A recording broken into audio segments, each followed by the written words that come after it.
ముఖ్యమంత్రి చేసిన ప్రకటనలు మనం చూసాం. ఎక్కడికక్కడ హోర్డింగ్లు పెట్టి లక్షలు కోట్లు తగలేసిన పరిస్థితి ఆ హోర్డింగ్లకి, ఆ ప్రచారాలకి. ఇదిగో 3 లక్షల కోట్ల పెట్టుబడులు వచ్చాయి, 2 లక్షల ఉద్యోగాలు తీసుకొస్తున్నాం అని పెద్ద పెద్ద ప్రచారాలు డల్లాస్ వెళ్ళొచ్చిన తర్వాత చేసిన పరిస్థితి. ఇప్పటికీ ఆ ఎంఓఏల పరిస్థితి ఏందో తెలియదు.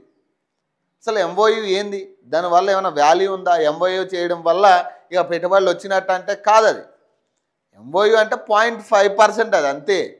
అది కేవలం పెడతాము అని ఒక ఏమంటారు దాన్ని, ఎస్ ఆర్ నో చెప్పడంలో ఒక ఎస్ చెప్పినట్టుగా ఎంఓయూ బాండ్ అనేది. సో దీనికి తర్వాత చాలా ప్రాసెస్ ఉంటుంది.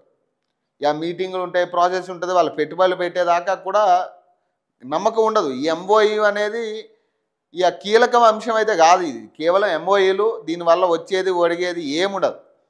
ఈ పెట్టుబడులన్నీ పెడతారంటే ఏమో చెప్పలేం. గాల్లో మాటలు, ఇవన్నీ కూడా గాల్లో మాటలే. ప్రచారానికి, కేవలం ప్రచారం చేసుకోవడానికి ఇది. ఎందుకంటే ఇందులో 2,43,000 కోట్లు అంటున్నాడు.